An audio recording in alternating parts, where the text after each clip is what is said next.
medyo kumukupas na yung buhok ko. Thank you so much.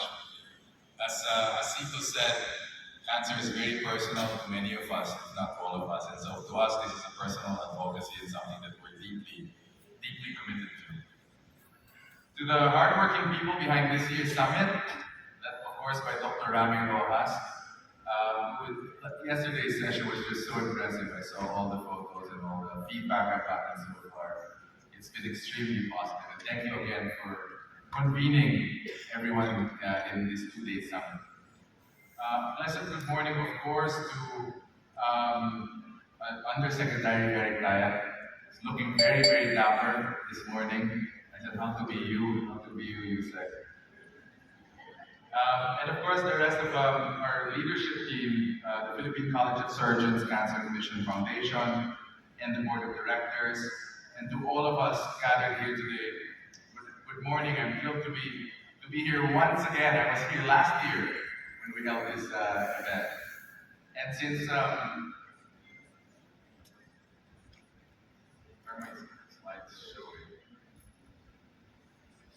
since last year's event.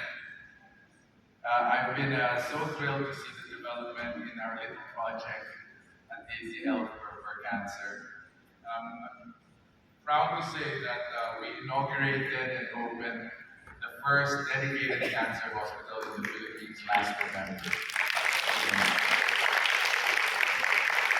When I spoke here last year, it was still in progress, it was still a dream. Now that dream is a reality, and I thank our leadership team, our team members, many of whom are here with us today, who saw the fruition of that dream. Last January, we started ramping up our operations. And I'm proud to say that with a total investment of over 3 billion pesos, our goal for this 100-bed facility is to offer the best value cancer care. And my challenge to the team is always, how can we provide the most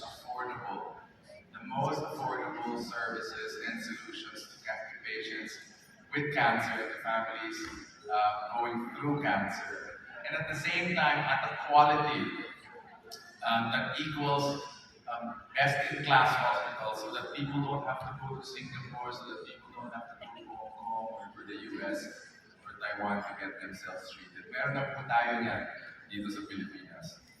So since its inception, earlier this year, we take pride in celebrating many firsts just over the last few weeks. Our first surgery and our first mastectomy with Dr. Rami Rojas and Dr. Aldin Basa. Our first chemotherapy sessions led by Dr. Gary Lorenzo and Dr. Jerry Cornelio. Our first histopathology case with Dr. Bill Veloso and his team. Our first complete radiotherapy session led by Dr. Boy Vega. First PET-CT procedures led by Dr. Paolo, right? And it keeps on building up. We're just extremely proud of the momentum that we were able to build within this state-of-the-art facility. And most importantly, again, just to reiterate, our challenge is to keep our costs low, right? And to be able to offer services at the most affordable rates here in Metro Manila. Now, underneath all of this lies partnerships. And to us, that is a big foundation to any initiative success, especially in healthcare. I'm a big believer that the transformative impact of partnerships underscores the collective effort required to improve cancer care outcomes in the Philippines. In healthcare, particularly in cancer care, no single entity can effectively tackle complex challenges alone.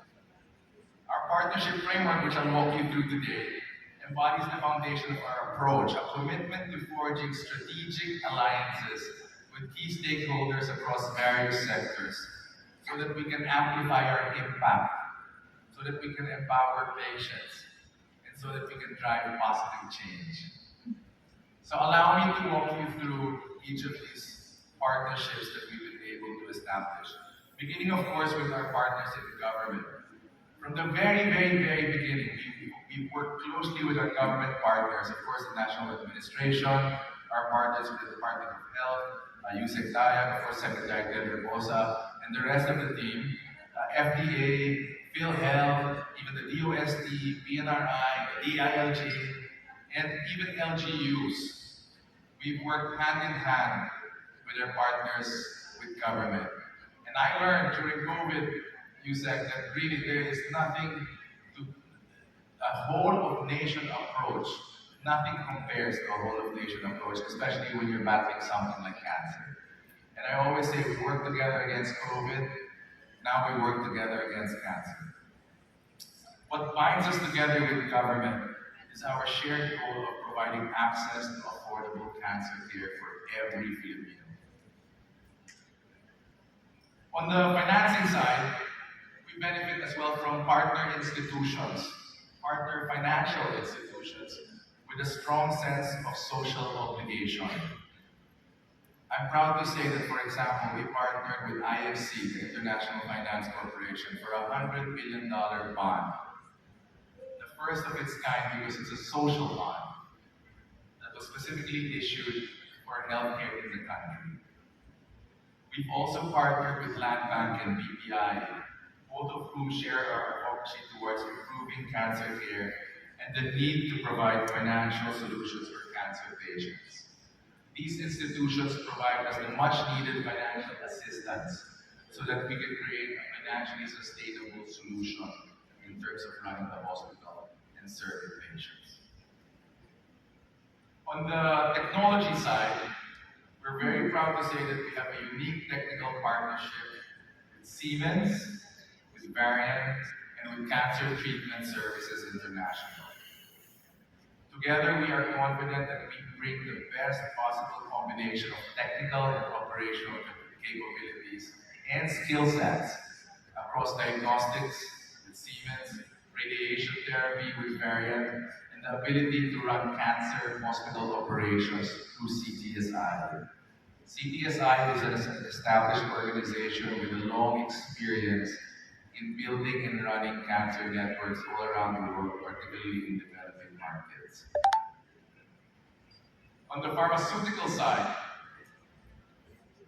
very happy to say that we've partnered with leading multinational corporations such as Roche, MSD, and AstraZeneca to implement affordable chemotherapy, drug solutions, and patient access programs, making it easier for Filipinos to avail of the latest cancer therapies and innovative medicines that these companies offer. Through these programs, we're able to offer life-saving medications to cancer patients at a fraction of the price. On the clinical side, we're working with leading medical institutions to advance research and the quality of care. Locally, our institutional partnership with the Ethics Research Board of the FEU Nicanor Reyes Medical Foundation sets the groundwork for clinical trials to be held in our hospital, offering free innovative drugs and treatment for our patients. Internationally, we're looking at partnerships with leading players such as American Oncology Institute, the City of Hope in the US, and the National Cancer Center of Singapore to provide support from some of the world's best cancer institutions. Cancer care also requires corporate partnerships with large employee populations. And together with the People Management Association of the Philippines and the Publicis Group, who I believe presented yesterday, we launched the Working with Cancer campaign here in the Philippines. It's a global advocacy campaign that pushes for significant concrete organizational action and a recovery-forward culture at work for people with cancer. We tend to forget that there are many people in our workplace that live through cancer. And our challenge as communities in large corporate settings is to be able to provide an environment where they can still flourish and develop professionally even as they go through their treatment. Lastly, embarking on this entire journey to combat cancer demands a crucial acknowledgement. It all begins with the patient. True progress in cancer care hinges on a patient-centered approach that places the individual's needs and preferences at the forefront of decision-making. We collaborate with patient advocacy groups such as I Can Serve, Cancer Coalition Philippines, Philippine Alliance of Patients Organization, so that we can again amplify patient voices and drive meaningful change so that we can shape comprehensive solutions at our hospital. When we were designing the hospital, we relied heavily on feedback from our patient advocacy groups and from patients themselves.